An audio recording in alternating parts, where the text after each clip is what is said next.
and LT. Previous slide. Slide 1 of 3. Next slide. In GT. Bricks commemorating weddings, citizens of the year and other notable people from Windsor, Conn, are placed in a circle near the town green. Among them are bricks for Alse Young and Lydia Gilbert.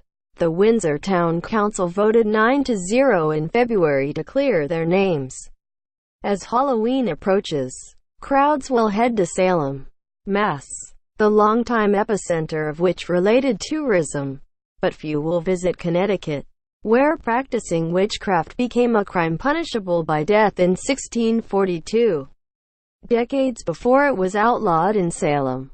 Sign up for the Morning Briefing newsletter. The Connecticut colony sent colonial America's first condemned witch Alse Young, a resident of Windsor, to the gallows in 1647. A total of 11 people, 9 women and 2 men, were executed by 1662. The men were the husbands of the convicted women. In total, 35 residents were accused of witchcraft. Fearing for their lives, many left their communities. By 1750, witchcraft was no longer on the books as a crime. Not much comfort to those hanged, said Anthony Grigo, a retired New Haven police officer who lives in Hamden, Conn, and is a member of a group called CT Witch Memorial. The middle word of the organization's name is an acronym for Witch Interrogations, Trials and Colonial Hangings.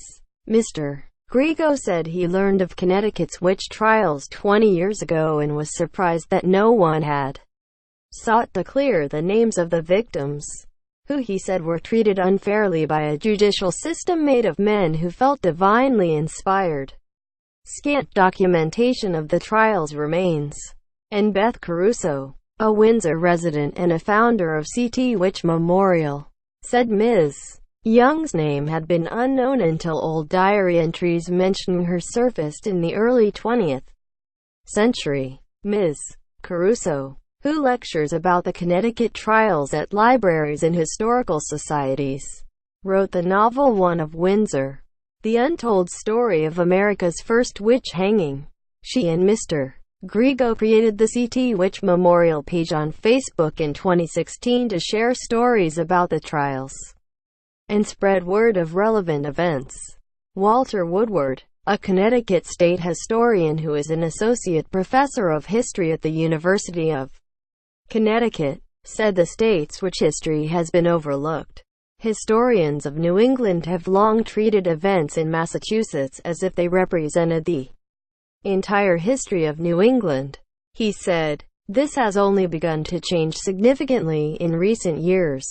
Professor Woodward believes that another reason for Salem's prominence is that its witch trials were much more condensed, spanning just 15 months, compared with the decades of less frequent trials in Connecticut.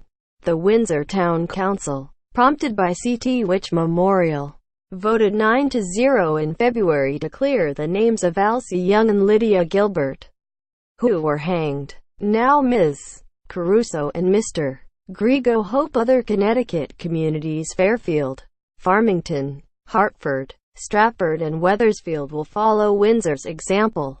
Paul Montanieri, the mayor of Wethersfield, said he had never heard any commentary or expression on this topic from the community. However, if a grassroots endeavor arose, he said the town leadership would investigate it.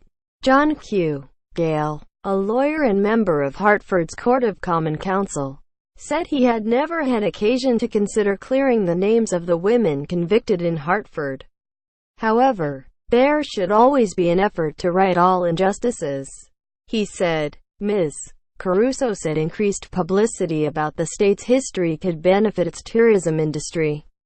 The exhibits about the Salem witch trials are some of the most visited tourist attractions in New England and bring an enormous amount of cash flow into Salem, she said. Professor Woodward said increased acknowledgement of Connecticut's witch history could have great potential for boosting tourism. However, he said, many of the exact locations of particular events are either unknown or have been effaced through the centuries. There are also very few artifacts remaining from the period of the witch trials.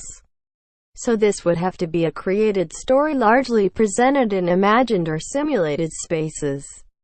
Randy Five Ash, the director of Connecticut's Office of Tourism, said he believed the state had not promoted its witch trial history because no physical place or venue that speaks to the events exists.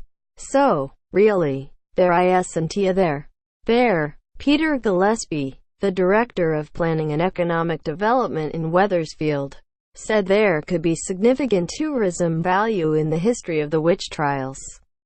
But he also said he thought the witch trials were a part of the state's history that we are not very proud of and therefore not greatly interested in promoting.